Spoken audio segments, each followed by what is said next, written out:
So we started off this week's edition of Smackdown with two matches, one between Kane and Seth Rollins and the other between Daniel Bryan and Roman Reigns. The first of which, Kane versus Seth Rollins, ended up with Kane getting the victory after Daniel Bryan kind of did that sneaky heel move on Rollins coming off the top rope. The match was standard. It gave Kane the win over his opponent for the championship down the line. If they actually have a championship match down the line after they lost their rematch. Daniel Bryan versus Roman Reigns again. Once that one ended in DQ after Kane gets Daniel Bryan DQ'd and Roman Reigns gets the win. This led to Team Hell No arguing after the match. So the way they're looking, it could either go down a tag team rematch because of them continuing against the Shield, or a Kane and Daniel Bryan match. Interesting. One of those two. It seems like that's where they're going with this. We had another edition of the Damien Sandow show.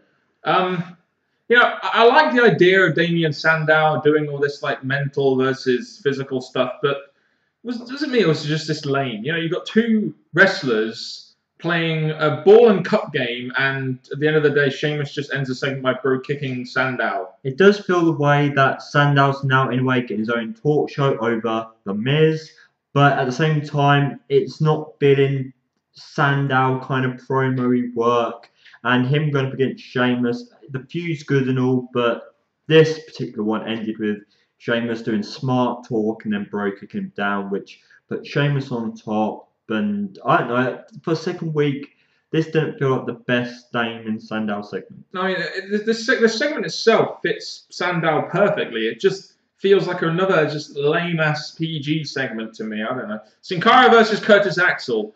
We had this match last week, so we're getting it again this week. It's funny how on Raw, Curtis Axel faces Triple H and John Cena in the main event.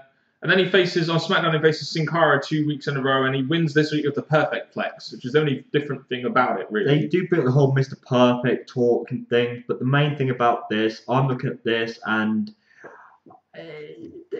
look at the most competition that he's going to get is on Raw, while SmackDown you're going to get the fitter wrestlers unless they put him into a bigger feud. But that's how it goes. And this was indeed perfect. Del Rio versus Big E Langston for the fourth time in, what, 2 weeks? It seems like Dolph Ziggler's injury is meaning the match variation isn't very good. Langston actually beat Del Rio for the second time, so it's 2-2 between those. Will it go to a decider? We'll find out on Raw, I guess. But the only difference between this one and Raw is that this time AJ's interference worked, and that babyface tease they were teasing us on Raw just never really seemed to go anywhere. Well, the commentators did point out that AJ was still a bit unsure during this match. Yes, she ended up helping Langston, so they could continue this storyline. But the match, yes, they're going to keep on doing this till they get an overall winner.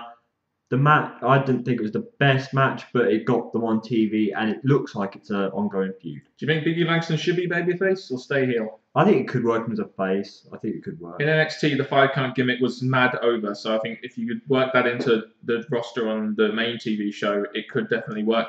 Kofi Kingston versus Ryback. Only one winner here, none other than Ryback, but didn't think that he was going to put Kofi through 3 tables, though. The Canadian crowd really seemed to eat this one up, didn't they? If they're obviously representing the tables match ready for the pay-per-view, but again, Ryback, you're sending a message using a light wrestler compared to the heavyweight John Cena, but this was a direct message to John Cena. We've already had him put Zack Ryder in the ambulance, and now Kofi Kingston for the tables. I wonder what he's going to do to get lumberjacks. I mean, he's just going to get loads of lumberjacks and just go into a tag match. Who really knows?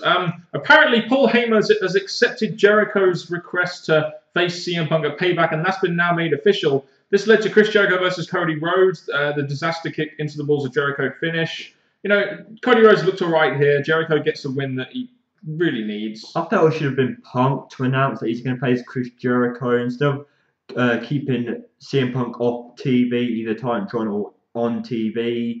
Just go straight to Heyman making the decision for Punk. The match, it looked okay for Cody Rhodes. I did like Cody Rhodes' performance, but in the end, Cody Rhodes is not getting the push yet. Jericho is. Pretty much, and that is how that match ended. Randy Orton versus Dean Ambrose, the US champion. In the main event of SmackDown, this was announced on Monday Night Raw, hence why there was no opening segment, or really, but there was a Shield versus Team Hell No opening segment to kind of hype this. The match ends in a DQ. I mean, it's a pretty solid match. When Rollins and Reigns interfere, then out come Kane and Daniel Bryan to make the save. But the highlight of this segment for me really was just, I really like this new aggressive Daniel Bryan. I mean, I know he takes out all the Shield by himself, and, you know, we'd probably moan about it if it was a John Cena. But the crowd, once again, were eating this up. The yes chant was mad over. So it seems like the WWE have actually found a way to make Daniel Bryan work. So when he does face Kane, does go on to the main event again, it could probably work this time. Yeah, I just wonder who the brainchild is that wants to turn this guy heel. I mean, you see the great reactions that he is getting on Smackdown and Raw, and they're turning him heel. Possibly, don't know why. But anyway, your thoughts on this edition of Smackdown this week? Well, from how quickly we got through, it shows how we were interested in it. But again, there weren't no real filler matches because they all did something for the show. The thing that stood out for me was, yes, it had all the video packages of Raw, which is standard, and also the Bray Wyatt video package that I'm liking this. Yeah, I mean, I gave all my thoughts about that on Raw and also on my NXT review, so I felt I need to do it this week on this SmackDown review. SmackDown for me was just Blair.